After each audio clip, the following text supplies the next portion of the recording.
Happy Dhanteras બધાને। લક્ષ્મી માતાજીના બધાના ઘરે વાસ કરે એવી શુભકામનાઓ સાથે આજના દિવસની શરૂઆત થઈ ગઈ છે। ઘરનું બધું કામ પતાવી અમે નીકળી ગયા હતા દિવાળીની ખરીદી કરવા માટે। મારા ઘરે લક્ષ્મી સ્વરૂપે દીકરી તો નથી, પણ કુબેરજી સ્વરૂપ માનું તો પણ અને નારાયણ સ્વરૂપ માનું તો પણ એવા મારા દીકરાનો આજે જન્મદિવસ હતો। ખરીદી કરીને માથું બહુ જ દુખતું હતું, કારણ કે ગરમી બહુ હતી અને ભાઈ દિવાળીમાં ખરીદી કરવા નીકળો એટલે ભીડ તો હોય જ।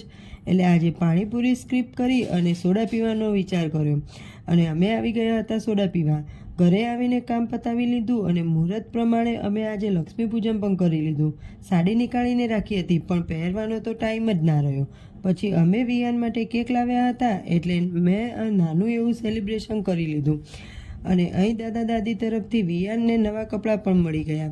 પછી વિયાનને થોડા ફટાકડા ફોડીને એન્જોય કર્યું અને આજે વિયાનના જન્મદિવસ હોવાથી અમારા ઘરે ઉમિયામાની સ્તુતિનું પણ આયોજન કર્યું હતું। તો રાત્રે માતાજીની પ્રાર્થના કરી અને તેમના પણ આશીર્વાદ લઈ લીધા અને આમ જ અમારો આજનો દિવસ બહુ જ સ્પેશિયલ બની ગયો। ચલો આજ માટે આટલું જ। હવે કાલે મળીશું નવા દિવસ અને નવા વિડીયોની સાથે। ત્યાં સુધી જય શ્રી કૃષ્ણ।